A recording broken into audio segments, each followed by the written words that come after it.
छायाणि मूलोऽयि शव्यसाहोणम्।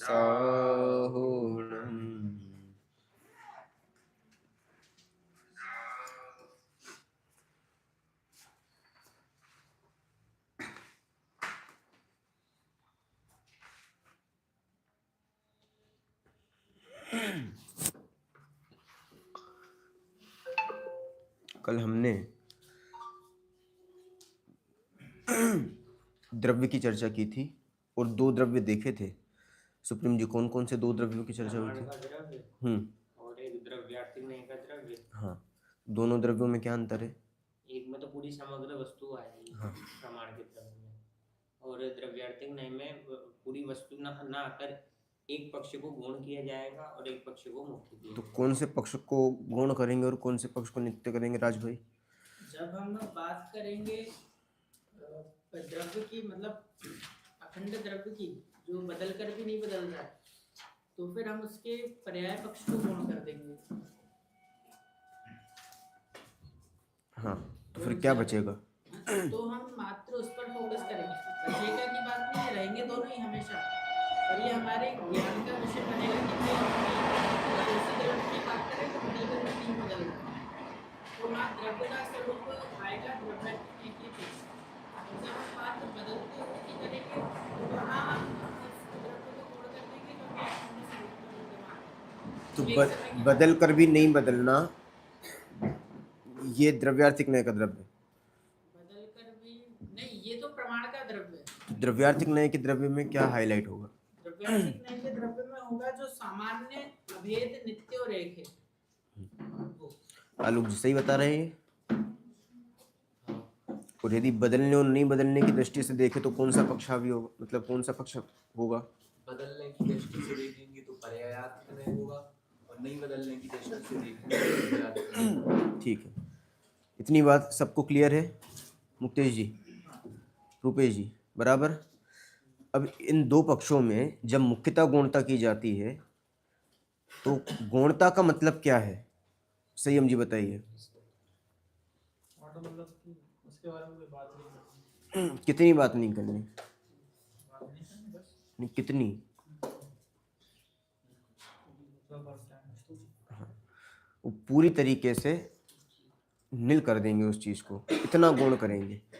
पर गौण क्यों कहा जा रहा है? फिर खत्म ही कर दो। खत्म नहीं कर सकते, क्यों? क्योंकि वस्तु खत्म हो जाएगी। तो पक्ष दोनों, मतलब वस्तु तो एक ही है, पक्ष तो हम देखने में लगा रहे हैं, आपके दृष्टिकोण में वो चीज है, ठीक है ना? तो दृष्टिकोण यदि बदलाव की तरफ है तो वो पर्यायार्थिक पर्याय हो गई, और यदि नहीं बदलने की तरफ है तो वो द्रव्य हो गया, ठीक है ना? हमने चार चीजें लिखी थी यहाँ पर इस तरफ पर्यायार्थिक नय में: विशेष, भेद, अनित्य, अनेक। इसमें कल एक प्रश्न उठा था कि पर्याय कौन है, क्या है पर्याय? इसमें से पर्याय कितने समय की होती है? क्या इतना ही पर्याय का स्वरूप है? जो अपन ने लिखे थे ना, विशेष, भेद, अनित्य, अनेक, इसमें से पर्याय कौन कौन सी है? कौन सी पर्याय है? अनेक। मुख्य रूप से अनित्य को अपन देखते हैं पर्याय के रूप में, हाँ, क्योंकि एक समय की रहता है। टाइम फैक्टर ही पकड़ते हैं वहाँ पर, काल जो बताया था टाइम फैक्टर ही पकड़ते हैं। चार में जो है तीन जैसे रह गया, विशेष, भेद और एक अनेक। उन तीन में से मोस्टली नहीं पकड़ते। अगर किसी ने पूछा पर्याय कैसी है, भाई सब एक समय की है, वो तो आई चली गई। तो time factor time wise divide हो गया। जो काल इसमें आया, काल भेद में अनित्य, तो क्या वो बस एक ही चीज वहां पर पकड़ पाते। अभी तो तीन चीजें और। आलोक जी बात समझ में आ रही है? क्या समझ में आया? पकड़ पाते हैं अनित्यता से, बाकी चारों होती हैं। अनित्यता से पकड़ पाते हैं नहीं, अनित्यता को मुख्य किया जाता है पर्याय में, ठीक है ना? उसको काल की तरफ से देखा जाता है, पर काल तो एक पॉइंट ऑफ व्यू है ना। अपन ने चार पॉइंट ऑफ व्यू देखे थे यहाँ पर: द्रव्य, क्षेत्र, काल, भाव। उसमें काल के पॉइंट ऑफ व्यू से अकेले अनित्यता की चर्चा है, बाकी जो विशेष है वो भी क्या है? पर्याय। जो भेद है वो पर्याय, और जो अनेकता है वो भी क्या है? पर्याय है। लेकिन जो काल के भेद से बात की थी वो परिणाम रूप पर्याय है। हाँ, वो परिणाम, उसके नाम की पर्याय है, मतलब वो पर्यायार्थिक नय का विषय होने से वो पर्याय कहलाएगी। ये वास्तविक पर्याय वो परिणमन रूप, हाँ कार्य रूप। हाँ, वो जो गुणों की पर्याय वाली बात करते हैं ना, वो उसमें जो निरंतर परिणमन हो रहा है, तो परिणमन को काल की अपेक्षा से देखा जाता है जब भी बात की जाएगी। तो वो काल की अपेक्षा से जो बात कर रहे हैं वो पर्याय जो है वो पर्याय कहलाती है, ठीक है ना। और विशेष, भेद और अनेकता जो है वो भी क्या है, वो पर्यायार्थिक नय का विषय होने से पर्याय है, ठीक है ना, क्योंकि वो पर्यायांश है। भैया का ये अभी जो आया कि नाम की पर्याय है विशेष, नाम की पर्याय है, काल की पर्याय है, मतलब रियल पर्याय है, वो द्रव्य की अपेक्षा देखेंगे तो विशेष दिखाई देगा, हाँ, तो ठीक है ना। पर्याय क्षेत्र की अपेक्षा भेद, इन तीन चारों में अलग अलग भेद तो सब पर्याय ही है सब ना। पर्याय ही नाम हैं। की पर्याय, नाम की पर्याय और काल की नहीं, पर्याय सभी पर्याय हैं। परिणमन में समय को मुख्य किया गया है, इसलिए पर्याय कहा जा रहा है, इसमें ठीक है ना। समय को मुख्य, इसमें भाव को मुख्य किया गया हाँ, है। यहाँ भाव को मुख्य किया है, वहाँ क्षेत्र को और वहाँ द्रव्य को, ठीक है ना। अब सामान्य और विशेष जो कह रहे हैं ना, इसी को अपन कह रहे हैं स्पेशल फैक्टर और कॉमन फैक्टर। तो जो भी आपको ये जितनी भी चीज़ें दिखाई दे रही हैं, मान लो पंखा दिखाई दे रहा है, ये दीवार दिखाई दे रही है, आप सभी लोग दिखाई दे रहे हैं, बैनर दिखाई दे रहा है, बोर्ड दिखाई दे रहा है, चश्मा दिखाई दे रहा है, ये सब क्या है, ये स्पेशल चीज़ें हैं, विशेष में आएंगी। ये विशेष हैं। तो ये क्या हो जाएगी अपने आप। इसलिए मैंने एक चीज़ कही थी आपको पढ़ाते समय पहले, आपको जो कुछ दिखाई देता है वो सब क्या है, पर्याय है, क्योंकि ये सब विशेष है। और इन सब चीज़ों में आप सामान्य देखो, कॉमन फैक्टर देखो, तो आपको कॉमन फैक्टर क्या दिखाई देगा। यहाँ कॉमन फैक्टर यदि हम पर्याय से, क्योंकि पर्याय से गुण और गुण से द्रव्य पकड़ा जाता है। अब यदि आपको गुण कॉमन देखना है तो यहाँ कॉमन आपको क्या दिखाई देगा, बहुत बढ़िया, बात समझ में आ रही है। वर्ण गुण कॉमन दिखाई देगा, क्योंकि ये पीले कलर का है, ये ऑरेंज और काले पीले जो भी कलर का है, ये वाइट कलर का है, ठीक है ना। ये यहाँ पर आपको कलर्स कॉमन दिखाई दे रहे हैं, तो वर्ण गुण कॉमन हो गया। और वर्ण गुण कहाँ पाया जाता है, वो पुद्गल द्रव्य में। इस प्रकार कॉमन क्या हुआ, पुद्गल द्रव्य। जब कॉमन फैक्टर को मुख्य किया जाता है और विशेष स्पेशल फैक्टर को गौण किया जाता है, यही है भेद विज्ञान की कला, और यही है दुखों से मुक्ति का उपाय, जिसको आचार्य अमृतचंद देव की भाषा में कहें तो सामान्य का आविर्भाव और विशेष का तिरोभाव। संयम जी, बात समझ में आ रही है। आपको यदि राग द्वेषों को खत्म करना है, अज्ञान को खत्म करना है, यही काम करना पड़ेगा। कौन सा, हाँ, मतलब कॉमन फैक्टर को हम मुख्य कर दें और स्पेशल फैक्टर्स को गौण कर दें। बात समझ में आ रही है राज भाई। अब ये करना कैसे है, क्या चीज होती है, उसके बारे में हम डिटेल समझने वाले हैं। कुल मिला के एक पक्ष जो हमारा द्रव्यार्थिक नय वाला जो पक्ष है उसको हम मुख्य करेंगे, और पर्यायार्थिक नय वाला जो पक्ष है उसको हम गौण करेंगे। और उसकी गौणता कैसे होगी राज भाई। इसकी गुणता 100, मतलब ऐसा है कि था ही नहीं वो।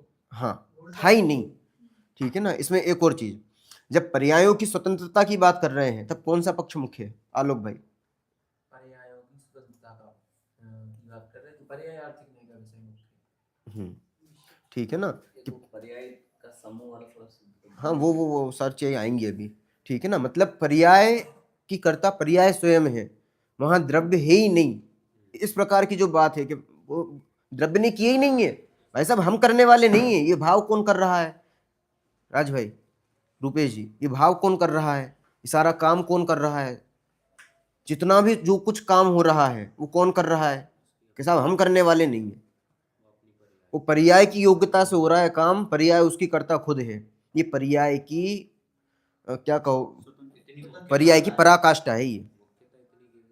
उसकी इतनी ज्यादा मुख्य कर दी कि मुख्य है इसलिए किया है या बस करने के लिए किया। मुख्य दो पक्ष में मुख्य कौन सा है, सोना मुख्य है कि हार मुख्य है। हम तो अभी पर्याय के पक्ष से बात कर रहे हैं। नहीं तो हमें गौणता मुख्यता करनी है ना, क्यों, हमें द्रव्य को देखना है। नए का काम ही है, नए का काम ही ये है कि उस विषय को इतना ज्यादा मुख्य करोगे कि दूसरा विषय पूरी तरीके से गौण हो जाएगा। वो तो ठीक है, जिसकी शादी होगी वही दूल्हा बनेगा। हाँ, ठीक है, हम मुझे ये जानना है कि अपन जो इतना अपन ने मुख्य किया है, हम्म, अगर अगर दूल्हा ये समझने लगेगा मतलब ये बाराती तो कुछ वैल्यू है ही नहीं है, फूफा की कुछ वैल्यू है ही नहीं, वो तो मिथ्या दृष्टि हो गया ना फिर तो। और इसका प्रयोजन क्या है? प्रयोजन ये है जब पर्याय की स्वतंत्रता की बात की जाती है तो जितने भी कार्यों का कर्तृत्व है जो हम अपने ऊपर ले रहे थे वो सब किसके ऊपर चला जाएगा? पर्याय पर चला जाएगा। और द्रव्य कैसा हो जाएगा? स्वतंत्र हो जाएगा, अकर्ता हो जाएगा। और अकर्ता स्वभाव के माध्यम से ही आप स्वभाव के सन्मुख जा सकते हो। जब कर्तेपन का भार जो है वो आप उतार दोगे तभी आप निर्भर हो पाओगे। और निर्भर जब होगे, आप जो उपयोग है जब वो निर्भर होगा तभी वो द्रव्य की तरफ उन्मुख हो जाएगा अपने आप ही। तो दृष्टि जो द्रव्य की तरफ जाएगी ना वो ऐसे जाएगी।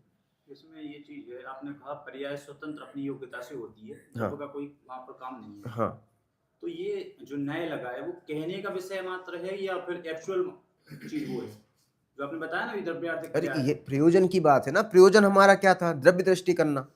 द्रव्य दृष्टि मतलब द्रव्यार्थिक न्याय के विषय वो द्रव्य की दृष्टि करना। नहीं तो यानी मतलब वस्तु के कथन में वहाँ पर न्याय लगते हैं जैसे। हाँ, कहने में ही लगता है ना। कहने में लगते हैं। हाँ। कहने में वो आएगा, एक्चुअल चीज नहीं है। एक्चुअल चीज मतलब जो वास्तव में रियलिटी है। रियलिटी तो द्रव्य है ना। रियलिटी तो द्रव्य मतलब जो प्रमाणता वो है ना।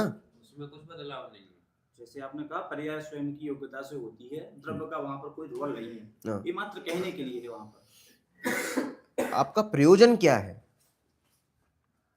प्रयोजन की तरफ से कथन होंगे। मुझे सामंजस्य बैठाना है। अब चाचा मामा है, ठीक है ना। अब राज भाई तो राज भाई है, पर अब चाचा के पॉइंट ऑफ व्यू मामा का पॉइंट ऑफ व्यू पूरा खत्म हो जाएगा वहां पे। पर मामा कितने एंगल से देखेंगे तो वो चाचा वाला फैक्टर खत्म हो जाएगा। अब राज भाई कौन है, चाचा है कि मामा? वो तो ही ना कुछ चाचा मामा है, वो तो राज है, राजी तो राज। ठीक है ना। अब आपका प्रयोजन क्या है? आप भतीजे हो के भांजे हो, ये बताओ आप। तो हमारा प्रयोजन है द्रव्य दृष्टि करना, ठीक है ना। तो हमने पर्याय को गौण कर दिया, द्रव्य को मुक्त कर रहे हैं हम। अब हम 2 पॉइंट से भी देखेंगे तो वस्तु एक ही दिखनी चाहिए ना।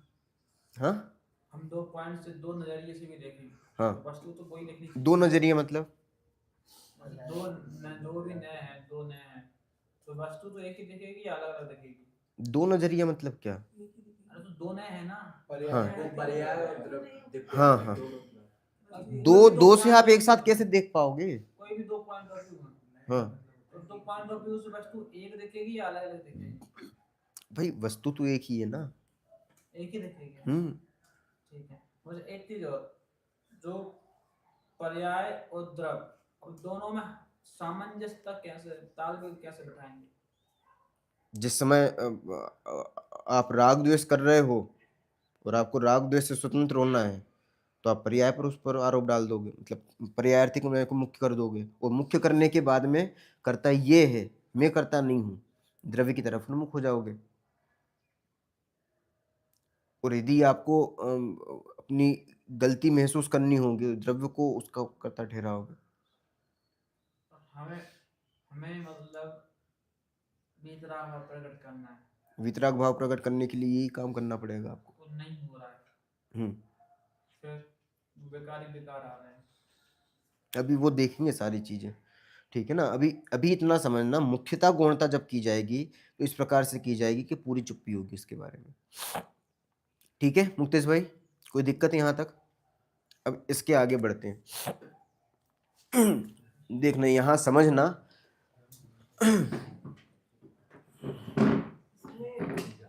समस्या आ रही थी, सब अपन बिना माइक के बोल रहे हैं, पर कोई आवाज नहीं आ रही।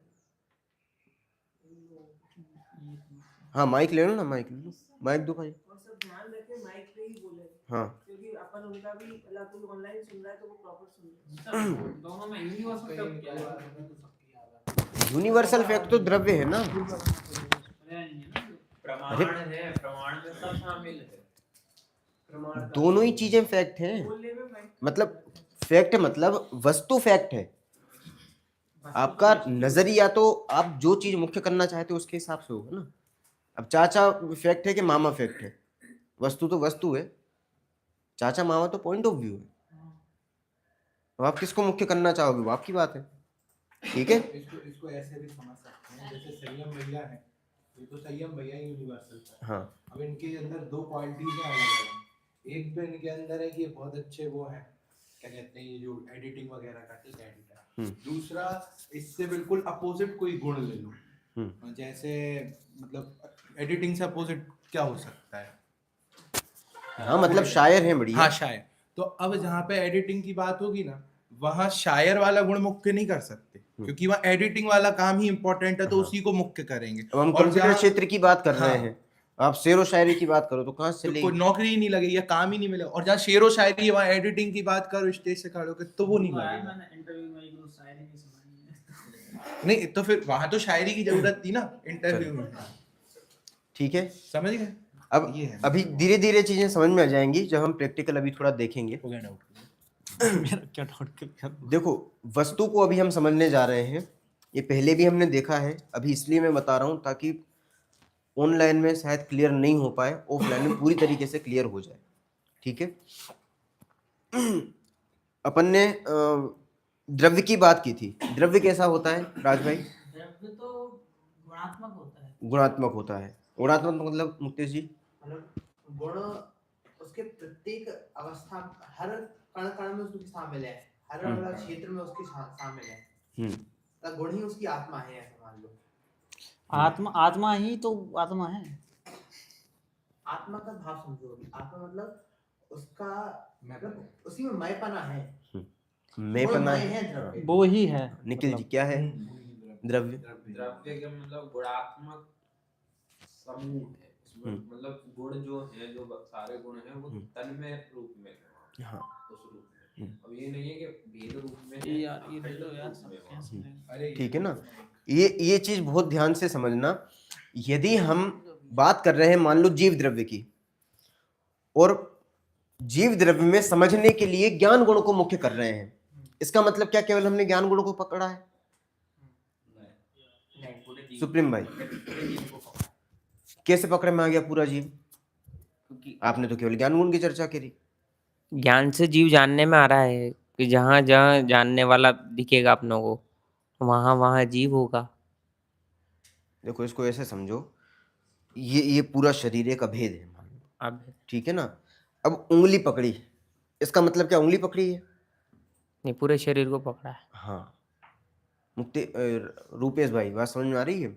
आप जीव को समझने के लिए ज्ञान गुण को समझ रहे हो ताकि हमें जीव द्रव्य समझ में आए, तो इसका मतलब केवल आपने ज्ञान गुण पकड़ा है क्या? नहीं, तो क्या पकड़ में आ रहा है? द्रव्य पकड़ में आ रहा है। पूरा द्रव्य पकड़ में आ रहा है। कौन सा द्रव्य पकड़ में आ रहा है? जीव। जीव द्रव्य। राज भाई बात समझ में आ रही है?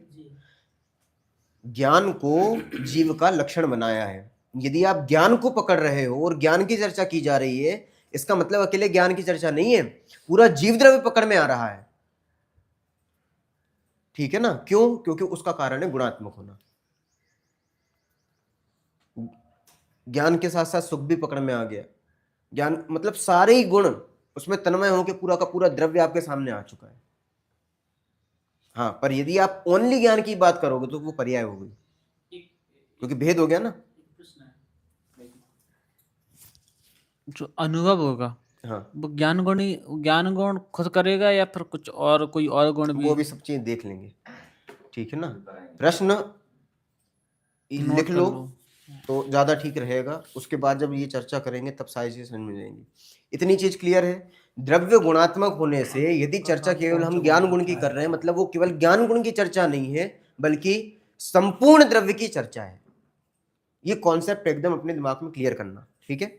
अब मैं यहां पर ये है अपनी अत्यंता भाव की दीवार, ठीक है। अत्यंता भाव की दीवार का भाव समझा दूं।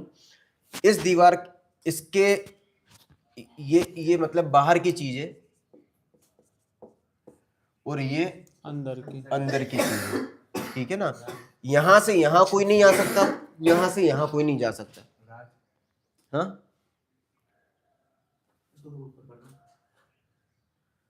बात समझ में आ रही है? इसके यहां कोई नहीं जा सकता और इसके यहां से यहां कोई नहीं जा सकता। एक प्रदेश भी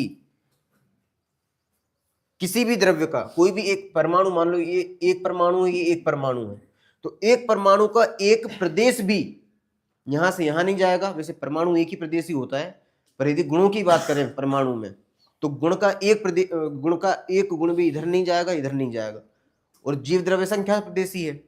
अब असंख्यात प्रदेशों में एक प्रदेश भी यहां नहीं जाएगा और इस द्रव्य का एक प्रदेश भी यहां नहीं जाएगा। बात समझ में आ रही है? दोबारा बोलना लास्ट वाला पॉइंट। जीव कितने प्रदेशी है? असंख्यात। असंख्यात प्रदेशी। हाँ। असंख्यात प्रदेशी मतलब ये है पुद्गल द्रव्य आपका, हाँ। ठीक है ना, ये पुद्गल द्रव्य है और ये जीव द्रव्य है। तो जीव द्रव्य का थोड़ा सा भी भाग पुद्गल में नहीं जाएगा, पुद्गल मतलब पुद्गल के अलावा अन्य द्रव्य भी ले लेना, हाँ। और अन्य द्रव्य मतलब बाकी के 6 द्रव्य, ठीक है, इनका थोड़ा सा भी पार्ट यहां नहीं जाएगा। ठीक है। अत्यंत अभाव। क्योंकि बीच में क्या है? अत्यंत अभाव। अत्यंत अभाव, कहीं से कहीं तक मिलते ही नहीं है। सुप्रीम भाई समझ में आ रही है बात? तो ये स्थिति है, ठीक है ना, इसलिए अपन ने अत्यंत अभाव की दीवार दी। अब यहां पर ये आपका पेड़ है,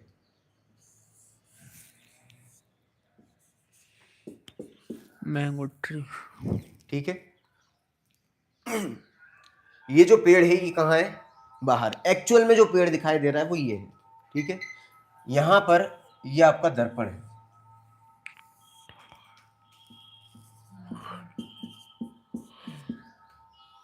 राज भाई क्या है ये? दर्पण यदि पेड़ के सामने होगा तो दर्पण में क्या दिखाई देगा? आलोक जी, पेड़ दिखाई देगा, पक्की बात है।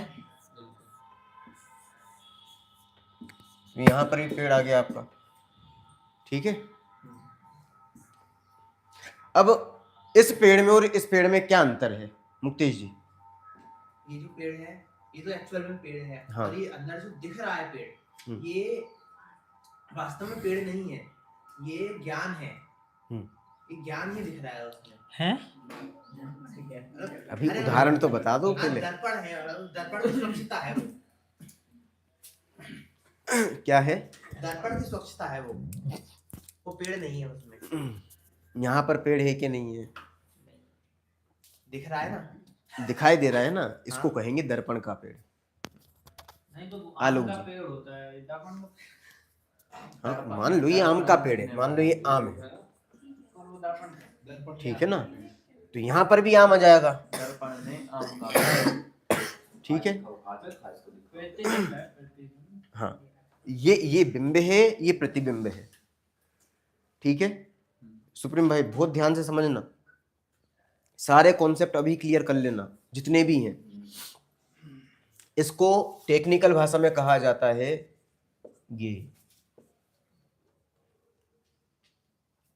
और ये है अपना ज्ञान। राज भाई बात समझ में आ रही है? अब ज्ञान माने क्या है? दर्पण तो है, ज्ञान माने क्या? अभी बताया था मैंने थोड़ी देर पहले। ज्ञान की बात कर रहे हैं, इसका मतलब संपूर्ण द्रव्य की बात है। पर हमें अभी चूंकि ज्ञान गुण को मुख्य करना है, क्यों, हमें जीव द्रव्य को पूरा समझना है।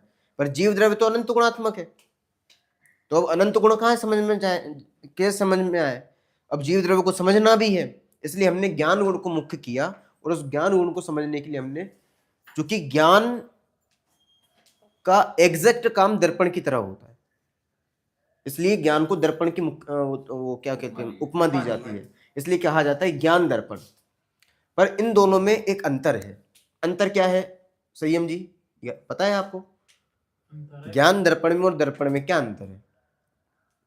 ज्ञान दर्पण में और दर्पण में, हाँ, ज्ञान तो उसमें चेतना है ना, ज्ञान। हाँ, एक मोटा मोटा अंतर तो ये हो गया। और क्या अंतर है आलोक जी? ज्ञान दर्पण में ऐसा लगता है सब कुछ ऐसे ही झलकता होगा बिना किसी सामने वस्तु के भी, और दर्पण में तो जब कोई वस्तु सामने ही आएगी तभी झलकेगी। हाँ, ये सबसे बड़ा फर्क है।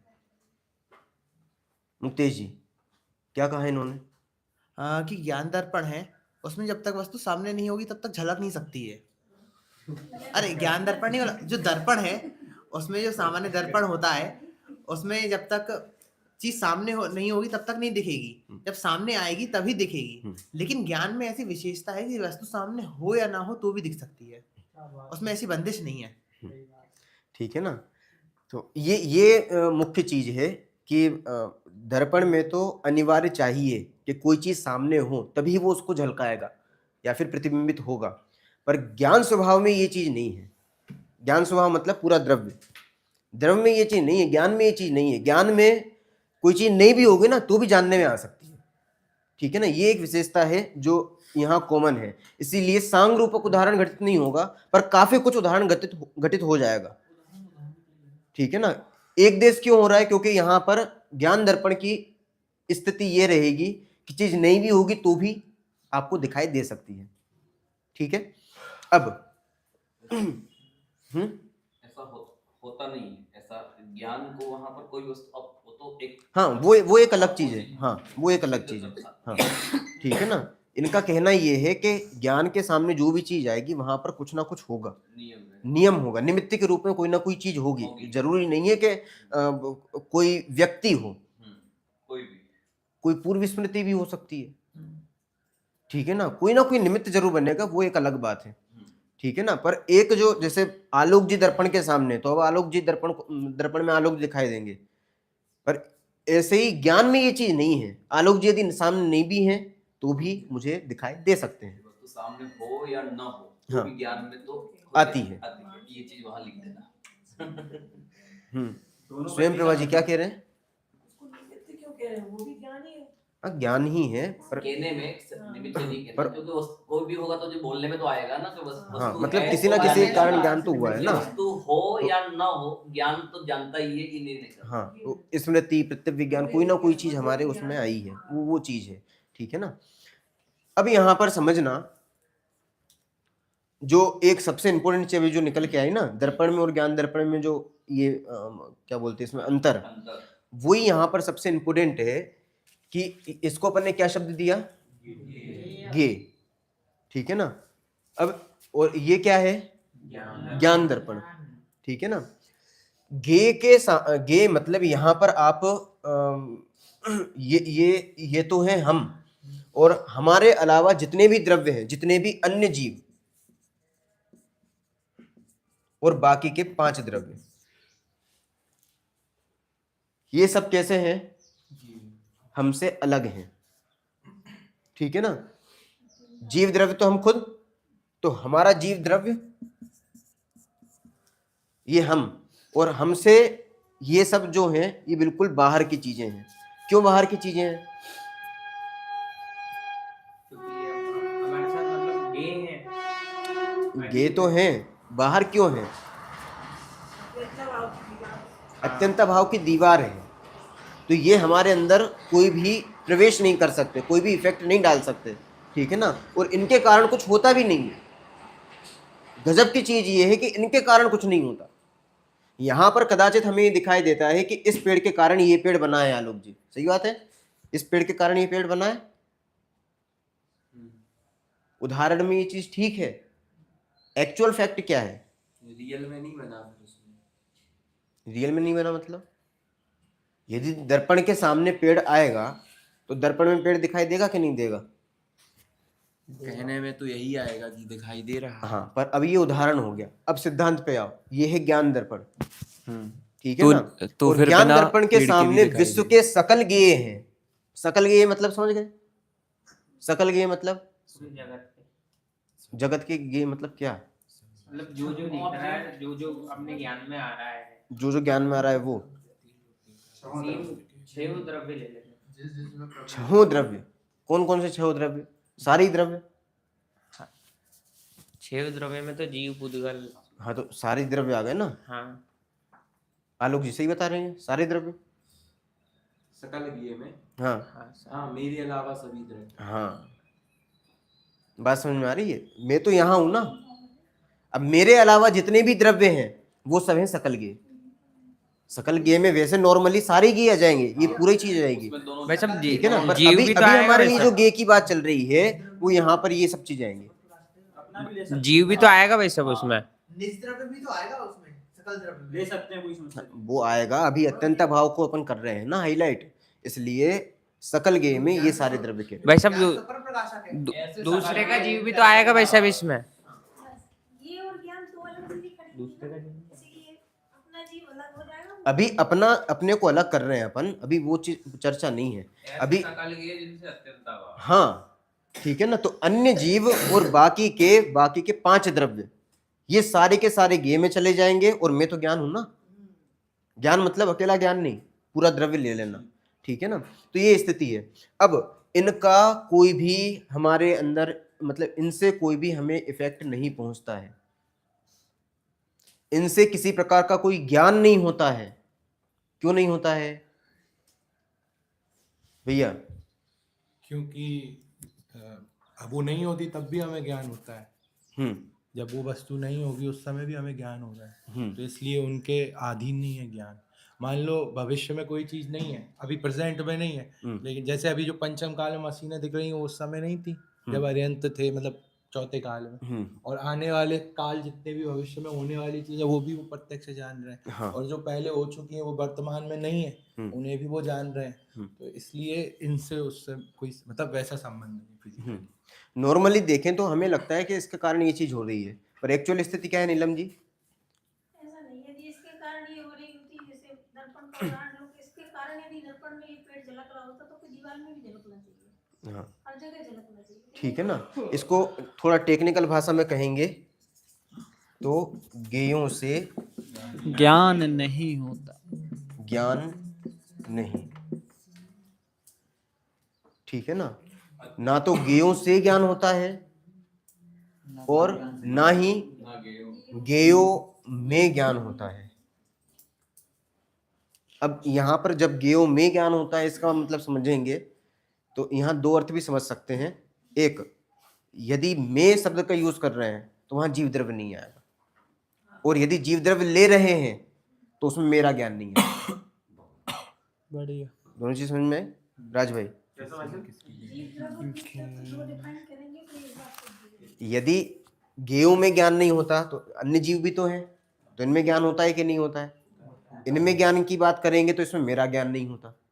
तो गेयों में ज्ञान मतलब मेरा ज्ञान नहीं है उसमें। मतलब अभी तत्व की बात कर रहे हैं अपन। हाँ गेयों से ज्ञान ये तो अलग कर दिया ना अपन ने पहले ही। गेयों में ज्ञान नहीं होता। हाँ, वो मेरी और बात- यदि अन्य जीव की बात ना करके बाकी के 5 द्रव्य की बात करेंगे तो वहां पर अजीव तत्व ले लेंगे, ठीक है ना। गेयों में ज्ञान नहीं मतलब गेयों में कोई ज्ञान नहीं होता। वहां पर क्या बात कर रहे हैं? बाकी के 5 द्रव्य की। और यदि जीव द्रव्य इंक्लूड करो तो उसमें तो ज्ञान होता है, तो वहां पर क्या मतलब है कि उसमें मेरा ज्ञान थोड़ी ना होता है, तो वो चीज इंक्लूड कर लेना चाहिए, ठीक है। तो ना तो गेयों से ज्ञान होता है और ना ही गेयों में ज्ञान होता है। अब इसका जीवनोपयोगी पॉइंट बताइए मुक्ति जी। अपन समझते हैं कि अभी तक ये सामने वाले कारण से मेरे को गुस्सा आया, क्योंकि सामने वाला मेरे जानने में आया, तो उसके जानने को अपन कई बार अपन सामने वाले को उसका कारण मानते हैं। हाँ, जबकि ऐसा है नहीं है, क्योंकि उसके कारण से नहीं हुआ, ये अपनी उस समय योग्यता थी, इस कारण से हुआ। रूपेश भाई क्या समझ में आया? वही चीज है जो मुक्तेश जी ने बताई कि अपन सोच रहे थे कि सामने वाले की प्रकृति वैसी है, लेकिन वो विकार मेरे अंदर आया। उस समय का विकार मेरा जो काम था, जो ज्ञान में जो आना था, वो वहाँ पर वैसा आया। सामने वाले का अपना स्वभाव, वो अपना काम कर रहा है, लेकिन सामने वाले की गलती नहीं है, गलती मेरी है वहाँ पर कि मेरे ज्ञान में वो चीज़ वहाँ पर आनी थी। तो उस प्रकार से ये जीवन। आलोक जी सही बता रहे हैं। क्या स्थिति है? मतलब जो बाहर की कोई भी वस्तु है वो मुझे प्रभावित नहीं कर सकती है। और जो हम कहते हैं कि वस्तु के होने से हमें ज्ञान हो रहा है कि मतलब वो था इसलिए ऐसा हुआ, तो वो चीज़ नहीं है। उसके नहीं होने पर भी वो काम हो सकता है, तो ऐसा हमें समझना चाहिए। देखो अब इसमें काम मतलब उसका ज्ञान हो सकता है। हाँ। ठीक है ना। हाँ बोलिए। वो हम बोलते हैं ना, सुबह सुबह किसका मनुष्य चेहरा देखा था। हाँ। ये जो गलत धारणा है कि इसके दिख जाने से या ऐसा होने से मुझे मन में ऐसा ख्याल आ गया, विकार आ गया, इसको ये नहीं होता तो नहीं होता। तो ये जो अपन सोचते हैं कि इसके होने से मुझे बेकारी मैं बेकारी हुआ हूँ, तो अब पर पे दोष देने की प्रवृत्ति है वो खत्म है। वो खत्म हो जाएगी। राज भाई बात समझ में आ रही है? हम ये जो सोचते हैं कि इसके कारण से ये चीजें हो रही हैं, इसके मतलब यहाँ पर कोई भी चीज हो सकती है। यहाँ ये अब मैं थोड़ा शब्द बदलता हूँ आपको। अन्य द्रव्य और अन्य द्रव्य की तो बात अपन ने कर ली, ठीक है ना। अब यहाँ पर ये जो पेड़ है, ये पेड़ को और क्या क्या कह सकते हो आप? एक तो गे अपन ने नाम दे दिया, गे को अपन ने अन्य द्रव्य और अन्य जीव और बाकी के 5 द्रव्य, ये भी चीज हो गई। इसको अपन और कह सकते हैं उदय, इसे कह सकते हैं अपन उपशम, इसे कह सकते हैं हम क्षय, इसे कह सकते हैं हम क्षय उपशम। ये थोड़ा क्लियर करेंगे? सब चीजें करेंगे। समझ में नहीं आया मुझे अभी। अरे अभी बात करी है, चालू करी है, ये सारी चीजें बताऊंगा मैं। अभी एक एक चीज समझते जाओ। वैसे ये बहुत पहले विस्तार से लिया है, मैं केवल करा इसलिए रहा हूं ताकि आप तुरंत उसको कनेक्ट कर लो और आगे फिर अपन बढ़ पाए, ठीक है ना। ये तो चीज समझ में आ गई कि इसके कारण ये चीज नहीं होती है, ठीक है। और यहाँ पर कितनी चीजें हैं? यहाँ पर एक ही चीज है, मुझे छोड़ के बाकी सब है। अच्छा, बाकी सब चीजें, ठीक है ना। और एक और चीज, यदि आपने समूह शब्द की अपन ने बात करी थी, वहां पर हमने ये देखा था कि एक द्रव्य दूसरे द्रव्य को प्रभावित नहीं करता। ये कॉन्सेप्ट यहां पर भी लगाना, प्रभावित क्यों नहीं करता? क्योंकि अत्यंत अभाव की दीवार तो है ही है, ये तो अभाव की तरफ से चर्चा है। पर द्रव्य का, इस द्रव्य का स्वतंत्र अस्तित्व है, इस द्रव्य का स्वतंत्र अस्तित्व है, और ये एक दूसरे को प्रभावित नहीं करते हैं, एक दूसरे के प्रदेशों में आते जाते नहीं है, साथ में जरूर रह सकते हैं पर एक दूसरे को कभी भी प्रभावित नहीं करेंगे। प्रदेश भेद है, प्रदेश भेद, हाँ, उन प्रदेश भेद है मतलब आकाश द्रव्य के प्रदेश में तो है वो, परंतु खुद के प्रदेशों में एक क्षेत्राभाग का संबंध हो सकता है, एक क्षेत्राभाग संबंध हो सकता है। हाँ, एक क्षेत्रावगाह हो सकता है, एक क्षेत्रावगाह संबंध, एक क्षेत्र में अवगाहन करते हैं, संबंध रूप नहीं, एक क्षेत्र में अवगाहन करते हैं। संबंध भी कदाचित बना सकते हो, पर संबंध वो कहने का संबंध है, ठीक है ना। वास्तव में जीव अपने प्रदेशों में है, पुद्गल अपने प्रदेशों में है। इसको थोड़ी और अच्छी भाषा में कहें, मतलब बिल्कुल सिंपल भाषा में, जीव अपने घर में रहता है, पुद्गल अपने घर में रहता है। स्वक्षेत्र, बात समझ में आ रही है? ये स्थिति है। तो है बंद नहीं है। हाँ, संबंध, और संबंध की चर्चा मैंने बहुत विस्तार से करी थी। संबंध मतलब केवल समझाने के लिए बात है कि इन दोनों का कोई कनेक्शन है, पर कनेक्शन का मतलब क्या है?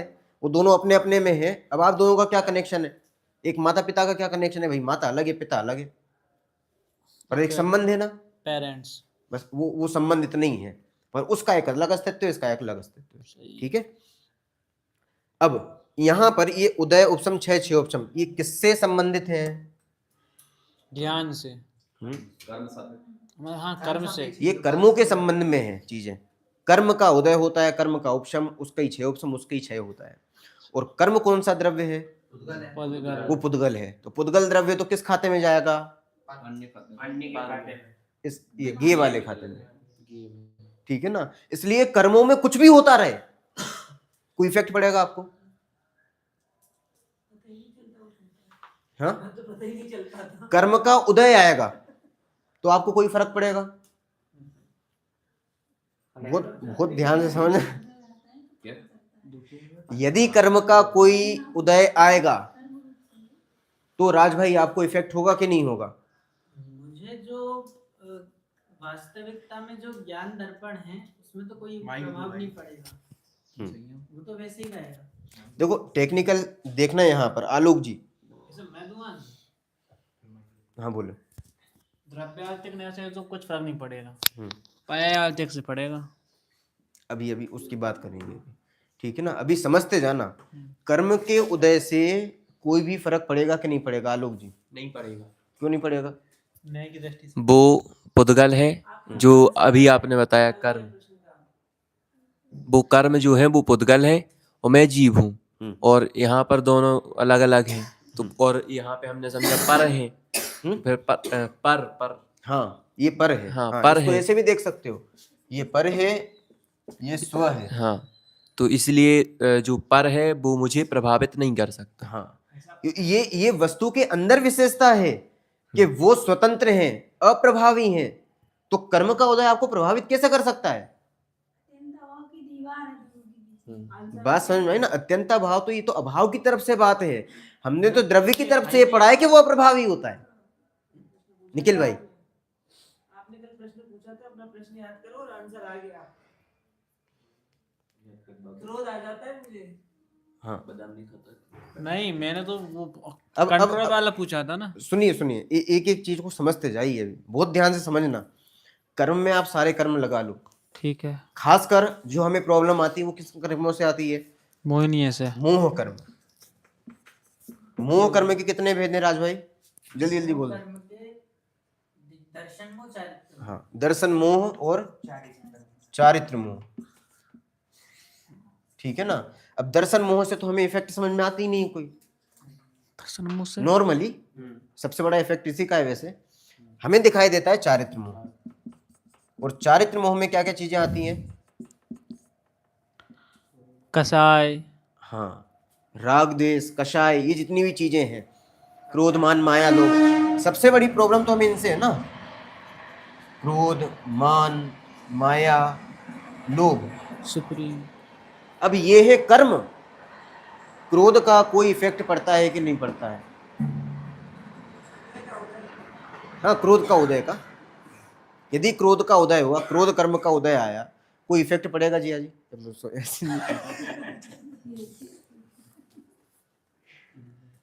बोलिए। अच्छा, जीजा पे तो नहीं पड़ेगा, जीजा के जीजा पे पड़ेगा। एक बात को समझना, देखो बहुत अच्छी बात चल रही है। बहुत इंपॉर्टेंट चीज है, काम की बहुत है, महत्वपूर्ण जीवन चीज की है। ये एक एक कॉन्सेप्ट क्लियर हो जाएंगे ना, आपको बिल्कुल पानी की तरह जैन धर्म दिखाई देगा बाद में। ठीक है ना? चीज अगर समझ में आ गई ना, तो अभी इसी समय जी बिल्कुल निर्वाण हो चुकी है। हाँ, देखो अब ये जो चारित्र मोह है, चारित्र मोह क्रोध मान माया लोभ, ठीक है ना? अब ऐसे ही आप सारे के सारे कर्म लगा लो। कौन कौन से? 148 आपकी कर्म प्रकृतियां। 148 कैसे हो जाते हैं आलोक जी? कर्मों की वो नाम कर्म के चक्कर में। हाँ, उत्तर प्रकृति, मतलब 8 जो कर्म होते हैं, 8 कर्म को जब हम डिवाइड करते हैं, सुप्रीम जी आपके लिए बता दूं मैं, तो 8 कर्मों को जब हम डिवाइड करते हैं तो क्या हो जाता है? तो 148 हो जाते हैं। ठीक है ना? तो कर्म प्रकृतियां कहो या कर्म के लो, एक ही बात है, बहुत ज्यादा अंतर नहीं है। ठीक है ना? तो ये स्थिति है। अब 100 क्या नाम इसका, 100 कितना है ये, 148 कर्मों का उदय आ जाए, सबके सब कर्मों का उदय आ जाए, होता नहीं है ऐसा। मैं मान लो उदय आ जाए, कोई फर्क पड़ेगा आपको? नहीं पड़ेगा। अच्छा, ज्ञानावरणीय कर्म के उदय से तो कोई फर्क पड़ता है ना आपको? मान लो आपको कोई चीज समझ में नहीं आ रही है, तो किस कर्म का उदय है? आलोक जी, ये स्थिति समझाओ मैं। मान लो मुझे ज्ञान नहीं हो पा रहा है, तो किस कर्म का उदय है? वो किसी भी कर्म का उदय नहीं है। और जो आप कह रहे हैं ना, जो कहते हैं कि ज्ञान नहीं हो रहा, वो तो नॉलेज वाला ज्ञान है, वो ज्ञान गुण वाला ज्ञान थोड़ी है जो आप चर्चा कर रहे हैं। मुझे ज्ञान नहीं हो पा रहा है, वो पता कैसे लगाया कि ज्ञान नहीं हो रहा है? अभी थोड़ा सा वो है मुक्ति जी बोलो। वहाँ पे ज्ञान नहीं हो पा रहा, क्या कुछ भी ज्ञान नहीं हो पा रहा? यदि कर्मों से असर पड़ता तो कुछ भी ज्ञान ना हो पाता। यदि कर्म ज्ञान को खत्म करने वाले होते तो बिल्कुल ही ज्ञान खत्म हो जाता। नहीं होता है ज्ञान, उसके कारण हो रहा है। ज्ञान कुछ ना कुछ तो होता ही है, किसी एक संबंधी नहीं हो रहा, लेकिन कुछ तो हो ही रहा है। तो इसका मतलब ये है कि ज्ञान को उसने नाश नहीं किया, कर्मों ने ज्ञान का नाश नहीं हुआ वहाँ पे। ज्ञान नहीं हो पा रहा, ये भी आपने किससे जाना कि आपको ज्ञान नहीं हो पा रहा? आपने किससे जाना? वो भी तो ज्ञान से जाना ना। आप प्रश्न को समझना थोड़ा सा। हाँ, इस अपेक्षा से आंसर होगा जो चल रहा है। देखो अपेक्षाओं को यूज करो, फटाफट उत्तर आएंगे। मैं जानता हूँ, हाँ। ज्ञान स्वभाव में त्रिकाल का ही फर्क नहीं पड़ता। अरे यहाँ तो फर्क पड़ना ही नहीं है, हाँ, पर यहाँ फर्क पड़ता वो वो दिखाई जो दे रहा है, वो कर्मों समस्या का है। उदय भी आया, तो भाई कर्मों को तो क्या अत्यंत भाव की दीवार है, कर्म कर ही क्या सकते हैं। अब वो तो अब योग्यता के कारण कह सकते हैं कि कम ज्यादा है। वहाँ लिखा है आंसर। हाँ, लिखा है। अब यहाँ योग्यता की जो बात कर रहे हो ना, यहाँ दो प्रकार की योग्यता है, एक कर्मों की भी योग्यता चल रही है, ये तो कर्म है ना, मेरे में नहीं है लेकिन वो योग्यता इन कर्मों की इस प्रकार की योग्यता है कि वो उदय रूप है, उपशम रूप है, क्षय रूप है, क्षय उपशम रूप है। इसमें जीव का कोई रोल नहीं है। किसमें? हम जो कहते हैं कि जीव के भाव के निमित्त से हमें मान लो कर्म का बंध हो गया, मान लो जीव ने भाव किए, और भाव किए, भाव मतलब ये सब जीव जो है ना, ये जीव का भाव है। वो ध्यान से समझना, जीव का भाव, जीव का परिणाम, जीव का कार्य, जीव की पर्याय, ये जो भी चीजें हैं ये सब क्या है, ये पेड़ है। सुप्रीम भाई बात समझ में आ रही है? जैसे मैंने इसको, इस पेड़ को ये नाम दिए ना, ऐसे इसके भी नाम समझ लेना, है ना। इसको आप क्या क्या कह सकते हो? किसको? इस ये जो आपका पेड़, ये दर्पण है, दर्पण नहीं सॉरी, दर्पण में जो पेड़ है ये है, इसको आप भाव भी कह सकते हो। आपको जो भी भाव आते हैं वो क्या है, ये पेड़ है। इसको आप परिणाम कह सकते हो, इसको आप कार्य कह सकते हो, इसको आप पर्याय कह सकते हो, पर्याय क्यों कहेंगे? इसको आप औदैहिक कह सकते हो, इसको आप औपशमिक कह सकते हो, इसको आप छायिक कह सकते हो, इसको आप छायोपशमिक कह सकते हो। दर्पण में दिखाई दे रहा हूँ। ये जो वाला जो पेड़ है ना, ये सभी इसके नाम ही, भाव परिणाम ज्ञान के ये बहुत ध्यान से समझना, बहुत ध्यान से। आपको हर जगह अलग अलग चीज मिलेगी। टेक्निकल चीज समझोगे एक बार में समझ में आ जाएगा। झलकन भी कह सकते हैं उसको, झलकन। हाँ, सारी चीजें झलकन होगी। मैं तो इसके नाम बता रहा हूँ क्या क्या इसको कह सकते हैं। यदि ये कह रहे हैं कि जीव भाव कर रहा है, जीव भाव कर रहा है, इसका मतलब क्या कर रहा है? ज्ञान मतलब ये कर रहा है। ज्ञान कर रहा है, ये गलत चीज है। ज्ञान तो गुण है, जान रहा है, जानना उसका काम है ना। वो वही है हम नहीं, अब आप विद्वान हो, थोड़ा समझना। चिट भी आपकी, पढ़ भी आपकी। भाई साहब मेरे को तो ये समझ नहीं आ रहा कि आपने बोला कि इसमें उद्गत में, अन्य द्रव्य में और जीव में अत्यंत अवधि दीवार है। हाँ, अब मुझे ज्ञान नहीं हो रहा है, ज्ञान तो मेरा बहुत है, मतलब अनंत ज्ञान मतलब होना चाहिए, तो वो उसको पकड़ किसने रखा है? मतलब आप मना करो कि ज्ञानावरणी कर्म और मेरे में, कर्मों में और मेरे में अत्यंत अभाव की दीवार है। अब अत्यंत अभाव की दीवार है तो फिर ये ज्ञान नहीं हो रहा है, तो उसका कारण क्या है? क्योंकि फिर पकड़ किसने रखा है ज्ञान को? मैं तो चाह रहा हूँ ज्ञान हो। ये स्वतंत्र द्रव्य आपको दिखाई नहीं दे रहा? दे रहा है उसको ना, पकड़ने वाला कौन है? तो फिर ज्ञान क्यों नहीं हो रहा है? तो यही तो मुद्दा है। ये तो प्रश्न है भाई सब। हाँ, फिर ज्ञान क्यों नहीं हो तो रहा है? बताओ क्या, क्यों नहीं हो रहा ज्ञान? ये तो मेरा प्रश्न है। हाँ, ज्ञान अब सुनना, अपन ने कर्तृत्व बुद्धि की बात की थी। कर्तृत्व बुद्धि में हमने देखा था कि प्रत्येक द्रव्य का जो कार्य है, कार्य कहो या फिर उसका कर्म कहो, उस कर्म का कर्ता कौन? वो द्रव्य स्वयं है। ठीक है ना? तो इसके जितने भी कर्म हैं, इसको आप कर्म भी कह सकते हो। ये पेड़, ये कर्म है। ऐसा आप तो पेड़ मत बोला करे, जीव भी बोल दिया करे, या ज्ञान बोल दिया अरे करे। वो ये जीव थोड़ी ना है।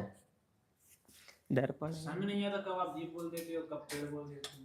वो झलकन है भाई, झलकन। ये जीव नहीं है। ये तो पढ़- ये अपन, ये जो पेड़ है ये पर्यायार्थिक नय है। ये बिल्कुल ध्यान से समझ लेना।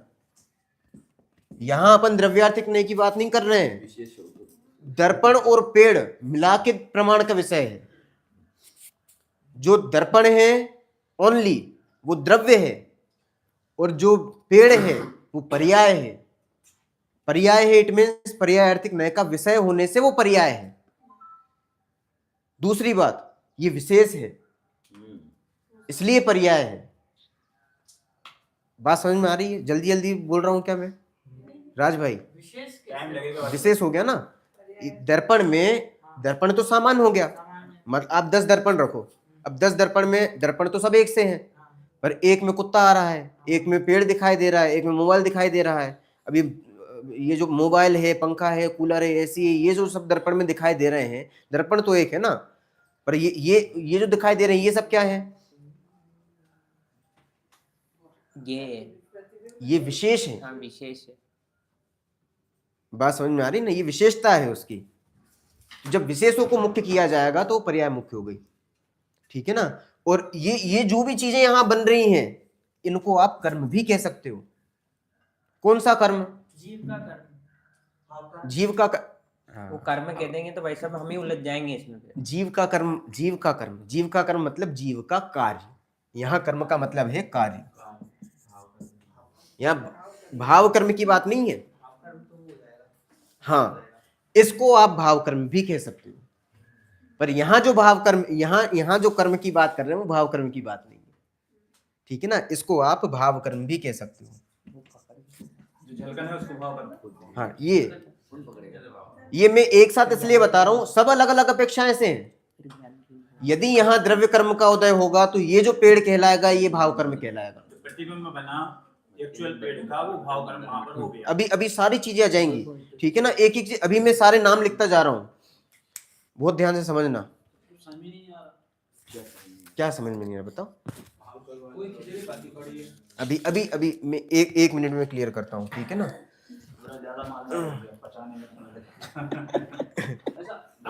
इसके एक बार नाम लिख लो, आप नाम लिख लोगे तो थोड़ा ठीक रहेगा। ये सारे लिख लिए नाम, क्या क्या कह सकते हो? कर्म, ये सब किसके नाम दे रहे हैं अपन? ये जो प्रतिबिंब है ना, इसके नाम दे रहे हैं, चाहे आप कर्म कहो। अब यहाँ कर्म का मतलब क्या है? कार्य। कार्य मतलब उसी का, उसकी जो वर्तमान स्थिति है, ठीक है ना। द्रव्य का जो भी कार्य है उसकी बात कर रहे हैं यहाँ पर अपन। आलोक की बात समझ में आ रही है? ये सब जो आपने लिखा है वो सब कार्य हैं। ये सब पर्याय है। पेड़, तो जीव का कर्म किसको कहा था आपने? जीव का कर्म किसे कहा था? ये पेड़ को ही तो कहा था। उपचार से अभी 2 मिनट, अभी भाई साहब, बात ये समझ में आ उदाहरण रही है। और मैं जीव, मैं दोनों को ही लिंक नहीं कर पाया अभी तक। उदाहरण चाहिए जो आपने आम दे के रखा है ना, अगर आप जीव ही बिल्कुल डायरेक्ट बोलते, अगर ज्ञान और जीव में ही घटा के बताएंगे तो समझ में अलग आएगा। अलग चीज हो गई ना भाई। आपने वो आम ले लिया और पेड़ ले लिया, अरे भाई, समझ में नहीं आ रहा कब ये जो आम और पेड़ दर्पण की बात है, कर रहे हैं। दर्पण द्रव्यार्थिक नय का द्रव्य है। ये जो पेड़ है ये पर्यायार्थिक नय की पर्याय है। और जीव जब कहाँ है दोनों इसमें? चीजें मुख्य होंगी, इसमें जीव कहाँ है, आप मुझे ये बताएं। ये पूरा जीव द्रव्य है। मान लो कि ये चीज है, ज्ञान से अभी तो बताया था ना कि ज्ञान अभी इसके पहले मैंने वो सब चीजें क्यों पढ़ाई आपको? उसको बताने का मतलब ये था कि ये पूरा है जीव द्रव्य। अब जीव द्रव्य के 2 पार्ट हैं, 2 दृष्टिकोण है, उसके 2 पक्ष हैं। एक द्रव्यार्थिक नय का पक्ष है, एक पर्यायार्थिक नय का पक्ष है। द्रव्यार्थिक नय का पक्ष जो कभी नहीं बदलता, ये दर्पण कभी नहीं बदलता इसलिए वो द्रव्य है, और ये पर्याय हमेशा बदलती है इसलिए पर्याय है। दर्पण जीव द्रव्य है और जो ये है आम। हाँ, यहाँ जो झलकने वाली चीज, यहाँ जो प्रतिबिंब है वो सब क्या है? पर्याय है। हाँ, वो सब ज्ञान की पर्याय है। ये बात अब क्लियर हुई है। तो ये तो पहले ही मैं बता चुका हूँ। हाँ तो हाँ, कोई बात नहीं, क्लियर हो गई ना अब, ठीक है ना। अब यदि दोनों पक्ष मुख्य करेंगे, इसको ऐसा समझो, अपन जो कह रहे थे ना, सोने का हार, ठीक है, यहां पर ये कह लो दर्पण का पेड़। अब ये है पर्याय, ये है द्रव्य। दोनों को मुख्य करोगे तो हो गया प्रमाण का द्रव्य। अब यदि आपकी दृष्टि पेड़ पर है, इसका मतलब पर्यायार्थिक नहीं की पर्याय, और यदि आपकी दृष्टि दर्पण है पर है, इसका मतलब आपने फोकस किसको किया है? द्रव्य पर। बात समझ में आ रही है? अब जो पर्याय है, पर्याय मतलब पर्याय, अभी ये चीज है मतलब विशेष, क्योंकि सामान्य क्या है, सामान्य तो दर्पण है क्योंकि वो कॉमन है, और ये स्पेशल है, पेड़ स्पेशल है, ये हमेशा बदलेगा। अभी दर्पण है, अभी सॉरी पेड़ है, आगे पंखा हो जाएगा, आगे मोबाइल हो जाएगा, आगे इसके सामने रुपये जाएंगे तो रुपये जी हो जाएंगे, पर इन सब के बदलने पर क्या दर्पण बदल जाएगा? इसलिए वो जो कभी नहीं बदलता वो क्या है? वो द्रव्य है। कौन सा द्रव्य है सुप्रीम भाई? द्रव्यार्थिक न्याय का द्रव्य। क्लियर? ठीक है, तो ये हो गया द्रव्य और ये हो गई पर्याय, और दोनों को मिक्सर किया, मतलब दोनों को मुख्य किया तो वो क्या हो गया? प्रमाण का द्रव्य। अब ये जो पर्याय जो है, इस पर्याय को और क्या क्या कहते हैं? अलग अलग समय पर इसके अलग अलग नाम हो जाते हैं, ठीक है ना। तो इसको आप कर्म भी कहोगे, कार्य, क्योंकि कार्य के रूप में कर्म, ये भाव कर्म नहीं है, ये आप भाव भी कह सकते हो कि जीव भाव करता है। भाव करता है मतलब क्या है? वो यही पेड़ है। आपके जो भी भाव हो रहे हैं, जो भी आपको विचार आ रहे हैं, वो सब क्या है? वो यही चीज है, ठीक है ना। जो भी परिणाम होते हैं आपको, जो भी कार्य होते हैं, जो भी पर्याय होती हैं, जब उदय की अपेक्षा से कहा जाता है तो कर्म का उदय चलेगा यहाँ पे, और उसी समय में निमित्त नैमित्तिक संबंध ऐसा बैठता है कि यहाँ पर उस प्रकार के जो भाव होते हैं उनको कहते हैं औदैहिक भाव। जब कर्म का उपशम होता है तो यहाँ पर जो चीज, जैसे यहाँ पेड़ था तो यहाँ क्या दिखाई दिया? पेड़, पर पेड़ के कारण पेड़ दिखाई दिया क्या? हाँ, पेड़ था तभी तो दिखाई दिया। यहाँ ज्ञान दर्पण में पेड़ के कारण पेड़ दिखाई दिया है। पेड़ ही क्यों दिखाई दिया, फिर कुछ और क्यों नहीं दिखाई दिया? हाँ, अब इसके लिए अपन ने पहले कॉन्सेप्ट पढ़ा था, अर्थ और आलोक ज्ञान में कारण नहीं होते हैं। नार्थालोको कारणम परिच्छेदत्वात् तमोवत्, ठीक है ना। आलोक और इंद्रिय, आलोक मतलब प्रकाश, ठीक है ना। कहाँ लिखूंगा? प्रकाश और पदार्थ, ये आपके ज्ञान में कारण नहीं है। यदि आप प्रकाश और पदार्थ से ज्ञान मानते हो, ये मानते हो कि ये जो चीज दिखाई दे रही है वो इनके कारण दिखाई दे रही है, तो ऐसी मान्यता बौद्धों की होती है। दिखती है। आलोक जी क्या बताया मैंने? यदि आप प्रकाश और पदार्थ, हाँ, लाइट बंद कर देंगे तो दिखेगा नहीं। यदि प्रकाश और ऐसा पदार्थ कहा है। को आप ज्ञान में कारण मानते हो तो ये बौद्ध मत का कथन है सीधे। हाँ, ये बौद्ध मत का कथन है। प्रकाश मतलब होता है, प्रकाश मतलब ये जो उजास है, ठीक है ना। अब अंधेरे में ज्ञान होता है क्या? होता है। अंधेरे का अंधेरे ज्ञान का होता तो है। ज्ञान हुआ ना। बौद्ध मत भी क्यों बोल, मैं ही बोल रहा हूँ, मत मतांतर भी बात मत, सीधी बात हाँ, कर रहे हो कि एक- ज्ञान की अपेक्षा ज्ञान हाँ। क्या काम कर रहा है, हाँ, क्यों घुसेड़ दर्शन को, ठीक है ना।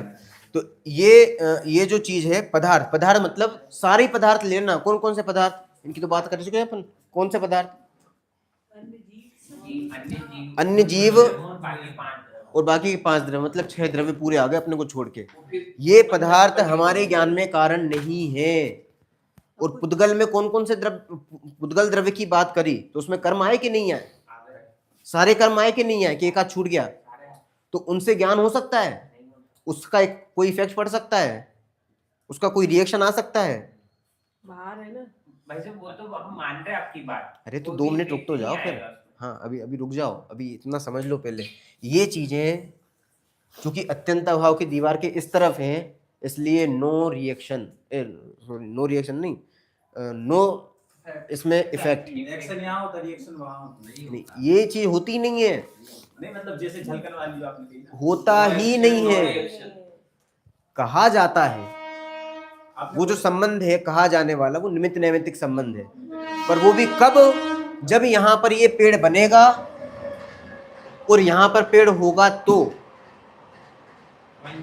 तो इसको निमित्त कहा जाएगा। बात समझ में आ रही है?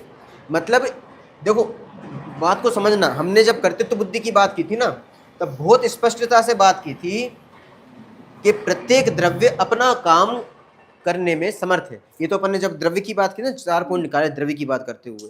पहला, द्रव्य स्वतंत्र होता है। दूसरा, अप्रभावी। स्वसहाय अप्रभावी, है ना। तीसरा स्वसहाय परिपूर्ण, और चौथा अपना काम करने में स्वयं समर्थ है। उसे अपना काम करने के लिए किसी अन्य द्रव्य की रंच मात्र भी आवश्यकता नहीं है। वो तो स्वतंत्र में आ गए, स्वतंत्र में आ गए। हाँ, नहीं, कार्य के रूप में कह रहे हैं, अहेतुक कहेंगे तो ठीक है ना। पर अहेतुक और फिर वो सारी चीजें अहेतुक है, जो असहाय है, असहाय कहो, स्वसहाय कहो, विवक्षाएं अलग अलग हैं पर चीज एक ही है, ठीक है ना। तो ये सारी चीजें द्रव्य के संबंध में लग जाएंगी, ठीक है ना। तो ये जब चीज है तो फिर इसमें क्या रिएक्शन पड़ सकता है? बात समझ में आ रही है? अब चीज को समझना। कर्तृत्व बुद्धि में हमने बात करी थी कि जो द्रव्य है, द्रव्य अपने कार्यों का कर्ता खुद है। सही, सम्यक भैया, संयम भैया, क्या कहा मैंने? द्रव्य अपने कार्यों का कर्ता स्वयं है। अब द्रव्य के कार्य क्या है? तो हर द्रव्य के अपने अपने अनंत कार्य हैं। क्या कार्य, समझाओ थोड़ा सा। किस द्रव्य को लेके समझाना है? मान लो पुद्गल द्रव्य है, तो पुद्गल द्रव्य का कार्य समझाओ। मोटा एग्जांपल दो, जैसे मान लो सोना द्रव्य है, तो उसके कार्य क्या होंगे? वो सोने रूप ही परिणमित होते रहना। उसका कार्य तो बताओ, नाम होता है नहीं होता? पीलापन है उसमें, स्वर्णत्व है, और अभी मोटा उदाहरण की बात की है मैंने। हार बनना। हाँ राज भाई, सोने का कार्य क्या है? सोने का कार्य कि वो हार रूप में बदल गया, बस हार ही कार्य उसका। आप कार्य पूछ रहे हैं, पर्याय पूछ रहे हैं? बात समझ में आ रही है? आलोक जी, सोने का कार्य?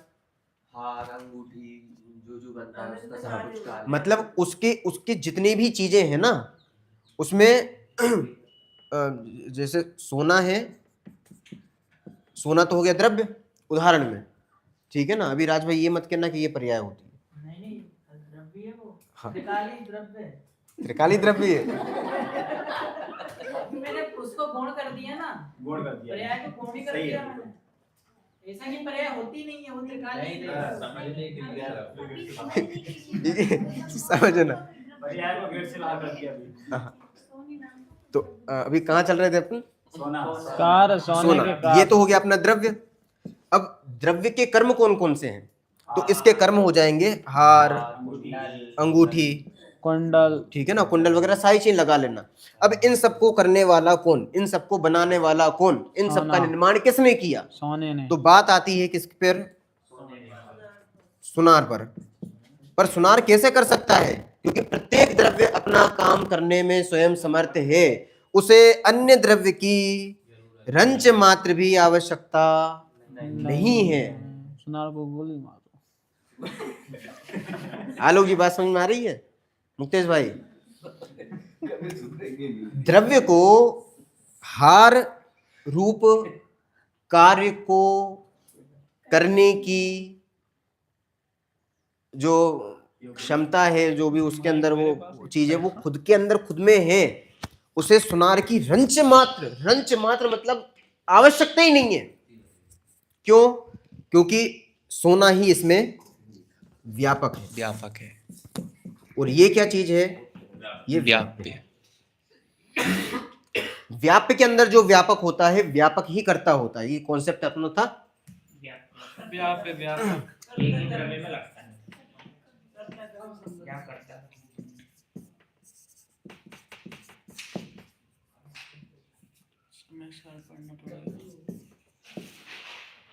कर्म कौन होता है? व्याप्य। जो व्याप्य होता है। और व्याप्य क्या होता है? स्वयं द्रव्य जो दिखाई देता है।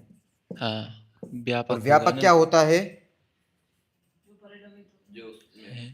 जिसमें से कार्य होता है। हाँ, जो दिखाई देता है वो व्याप्य है, वो तो व्यापक होगा ना वैसे। ठीक है। व्यापक तो गुण होंगे ना। और जिससे बना है वो व्यापक होता है। स्वयं द्रव्य व्यापक है। सही तो है, सही है। बात समझ में आ रही? बिल्कुल सीधे सीधी भाषा में समझा रहा हूँ।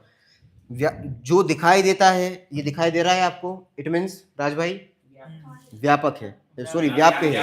और ये जिससे बना है वो हो गया व्यापक। जो व्यापक होता है वो करता होता कर्ता होता है, और जो व्याप्य होता है वो कर्म होता है। अब इसमें व्यापक और व्यापक कौन है? इसी चीज को व्याप्य, ये जो है ना पेड़, इसको कहते हैं व्याप्य। इसको व्याप्य भी कह सकते हो। व्यापक भी ज्ञान दर्पण। हाँ, व्यापक ज्ञान दर्पण। तो इसको करने वाला कौन है? ज्ञान दर्पण। तो जितने भी भाव हो रहे हैं, ये जितने भी परिणाम हो रहे हैं, जितने भी कार्य हो रहे हैं, जितनी पर्याय हो रही हैं, इन सबको करने वाला कौन है? ज्ञान दर्पण। ये स्वयं द्रव्य समर्थ है उसको करने के लिए। और यहां पर कर्म का जो भी आपको उदय, उपशम, क्षय, क्षयोपशम, ये सारा कर्म का कार्य है। ठीक है ना?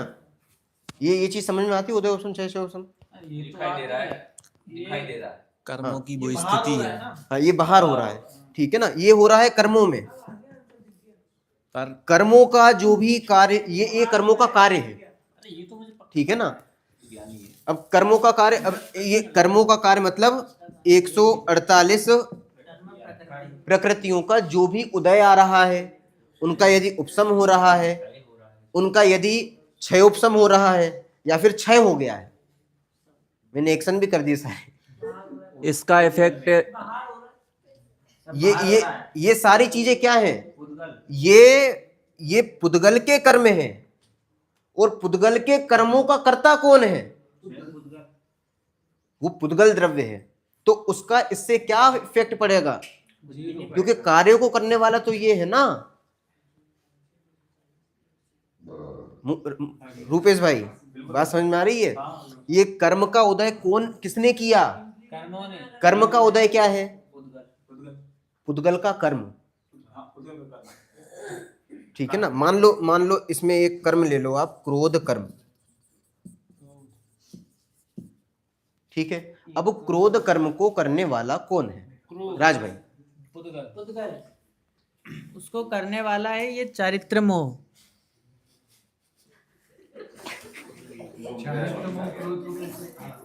चारित्र मोही तो है उसको करने वाला। हाँ, तो वो कर्मी तो बोल रहा हूँ कि चारित्र मोही ठीक है। करने वाला उसको। तो अब इसका जो करता है ना, वो एक्चुअल में पुद्गल है। क्यों? क्योंकि ये क्रोध कर्म बना काय से है? आलोक जी, बात समझ में आ रही है? ये क्रोध कर्म काय का बना हुआ है? हाँ, सही है। इस क्रोध कर्म में व्यापक क्या है? ये क्रोध कर्म काय का बना है? ये पुद्गल की अवस्था है ना, पुद्गल से बना है, इसलिए कर्ता कौन हो जाएगा इसका? पुद्गल। तो इसका इससे कोई प्रभाव पड़ेगा क्या? अब बताओ। ये बोलने में फायदा है। चारित्र मोह बोलते हैं कि आदमी हल्का को छूटना चाहता है। चारित्र मोह ऐसा बोलता है ना, आदमी थोड़ा भी हल्का वो क्या जाता है, वो बात के हल्की पड़ जाती है। उसको सीधा पुद्गल से जोड़ने में ज्यादा फायदा है। हाँ। भिन्नता ज्यादा दिखती है। अब ऐसे ही आप सारे कर्मों में लगा लो। सारे कर्म हैं कार्य, किसके कार्य हैं? पुद्गल द्रव्य के। तो उनको करने वाला कौन है? पुद्गल द्रव्य। तो जीव के भाव से पुद्गल कर्मों का कोई इफेक्ट पड़ता है? मैंने कोई भाव किया, मैंने यहां भाव किया, तो मेरे भाव से किसी कर्म का बंध होगा कि नहीं होगा? आलोक जी। तो भाई, तो मेरा प्रश्न ये तो था पहले, एक बार मैंने किया संयम जी को जय जिनेंद्र। कुछ भी कर लो पुद्गल के साथ, उसको कहाँ ज्ञान हो रहा है? कुछ भी हो, तो फिर हम दुखी क्यों हो रहे हैं फिर? हाँ, तो अब आप उत्तर लगाओ ना। फिर अपन कहते उत्तर हैं दे दिया है मैंने भाई साहब। संयम जी को जय जिनेंद्र बोल रहे हैं। नहीं होगा। क्यों नहीं होगा? अब क्योंकि जो जीव वो अपने उसका करता है और ये अपने उसका करता है, तो अब एक दूसरे को इफेक्टिव नहीं करेंगे। कॉन्सेप्ट समझना। द्रव्य के संबंध में हम 4 कॉन्सेप्ट देख चुके हैं।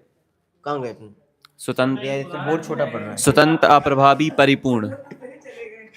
स्वतंत्र है, अप्रभावी है, परिपूर्ण है, और अपना काम करने में स्वयं समर्थ है। तो चूंकि ये द्रव्य अलग है, ये द्रव्य अलग है, इसलिए इस द्रव्य का काम ये द्रव्य खुद कर रहा है, इस द्रव्य का काम ये द्रव्य स्वयं कर रहा है, इस द्रव्य के काम का इस द्रव्य के काम में इस द्रव्य का कोई संबंध नहीं, और इस द्रव्य के काम में इस द्रव्य के काम का कोई संबंध नहीं है। ठीक है ना। अब इसमें थोड़ा सा आप सोचना, मैंने थोड़ा सोचा जीवनोपयोगी। ज्ञान वगैरह से ज्ञान कम ज्यादा होता है। हाँ, अब वो प्रश्न मैंने अभी छोड़ा हुआ है, ठीक है ना, ये प्रश्न छोड़ा हुआ है। मैं कुछ ठीक है, बोलना चाहूँ। बोलो। जैसे वो अंगारे बिछे रहते हैं नीचे, कोयला पूरे हैं। अब जैसे वो तो अपना काम कर रहे हैं, मान लो सपोज मोटा मोटा द्रव्य है, तो वो अपना काम कर रहे हैं जलने रूप। अब कोई उस पर चलता है ना, तो वो जलेगा। अब देखो, अब वो जलने की योग्यता किसकी है? उसकी। अगर भाई मैं लोहे को डाल दूं, उस पर तो कुछ असर ही नहीं पड़ेगा, है ना। या फिर ऐसा कोई पदार्थ जिसका मैंने अभी एक चीज बताई है, ये जो पेड़ है, ये पेड़ क्या है? जीव द्रव्य नहीं सर, पर्याय है। हाँ, पर्याय है, पर ये दर्पण का कार्य है। हाँ, ठीक है ना।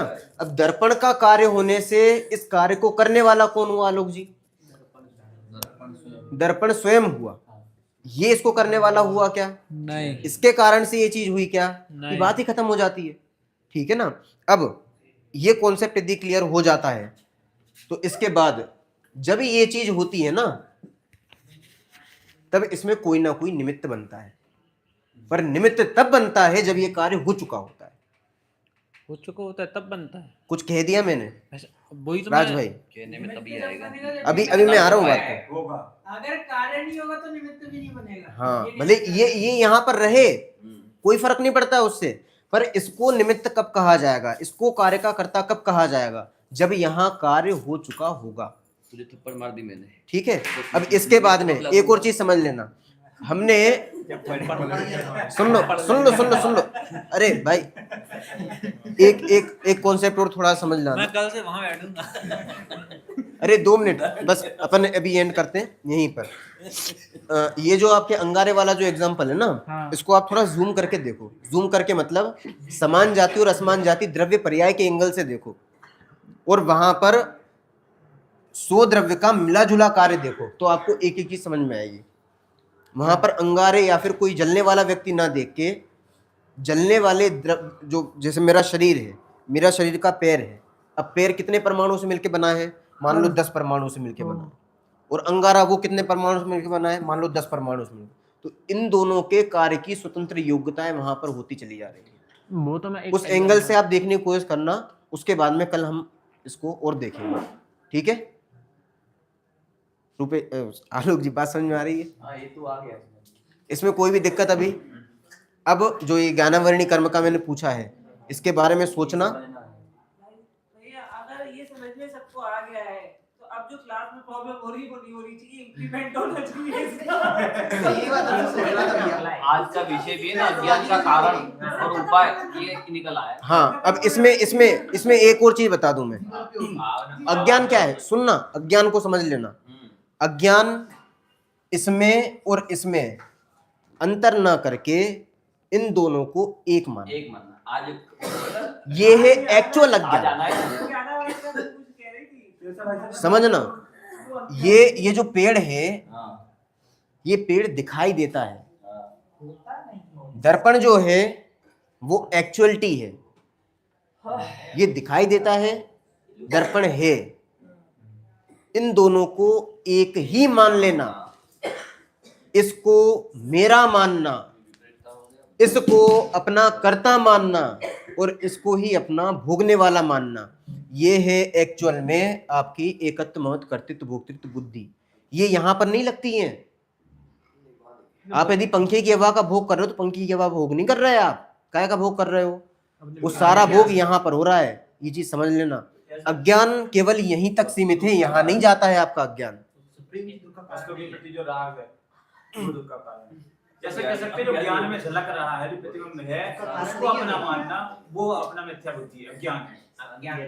वही आया ना, क्या जो ज्ञान में झलक रहा है, जैसे वृक्ष हो गया, वहां पर जो झलकन है, उस झलकन के प्रति जो अपना राग द्वेष या जो भी है उल्टी मान्यता है, वो अज्ञान। उनका राग द्वेष नहीं, इसी को मतलब इसको सही रूप में नहीं समझना, इसके संबंध में भ्रम होना, ये एक्चुअल में अज्ञान है। अब जो चीज झलकती है उसके प्रति प्रीति भाव होना वो है राग, और अप्रीति भाव होना वो है द्वेष। ऐसा है भाई साहब, ठीक है ना? इस पेड़ को ऐसा मान ले अगर ज्ञान दर्पण में हाँ कि ये पेड़ मेरा है, हाँ, तो ये ममत्व बुद्धि है। और मैं इसे साथ साथ लेके चलूंगा, तो वो दुख का कारण बनता अब है। यहाँ पे ये चीज समझ रहे हो? इस पेड़ में आप ममत्व नहीं कर सकते। ममत्व बुद्धि जो है वो इस पेड़ में हो रही है, ये चीज ध्यान रखना। अज्ञान का संबंध यहीं तक है, अज्ञान बाहर नहीं जाता है। क्यों? अत्यंत अभाव की दीवार खड़ी है। मुक्ति जी बात समझ में आ रही है? ये चीज और सोचना, बहुत अच्छा है। ठीक है ना? ये नया पॉइंट आया वैसे। ये बहुत अच्छा है। अज्ञान बाहर में नहीं, अज्ञान अपने में ही। इसीलिए जो सॉल्यूशन है, वही का वही रहना है। सॉल्यूशन केवल और केवल यही होना है। इस पेड़ का कर्ता मैं, ये कर्तव्य बुद्धि और इस पेड़ हाँ, को ये पेड़ ही मैं हूँ, मैं हूँ, ये शरीर में नहीं हूँ। बहुत अभी भ्रम में है हम। यहाँ पर भी ये शरीर में नहीं हूँ। शरीर का जो यहाँ पर आपको प्रतिबिंब दिखाई दे रहा है उसमें अपनापन मानना, ये एकत्व बुद्धि है। इसमें अपनापन, ममत्व बुद्धि। ये जो कर्म है ना, इस कार्य को अपना करने वाला मानना कि ये मैंने किया है, ये कर्तृत्व बुद्धि। और इसको भोगने वाला मानना, अब ये भोगते तो बुद्धि। हाँ, उसमें ठीक जो है। आम है उनको मैं भोग कर रहा हूँ। हाँ और इस वैसा- दोनों को मिला के अज्ञान। वैसे मैं और ये अज्ञान कहलाता है। जीवन उपयोगी निकाला मैंने। आप समझा रहे हैं, मैं समझ नहीं पा रहा। अब मैं सोचूं कि आप समझा नहीं पा रहे, तो ये मेरी अज्ञानता है, हाँ, मेरी योग्यता ही नहीं है उस हिसाब की। और वहीं चलो, पर ठीक है, बंद कर। भाई साहब पूरा तो सुन लीजिए। हाँ हाँ हाँ। ठीक है, अब ये यही तो जो कह भाई कि भाई से सुन नहीं रहे हैं।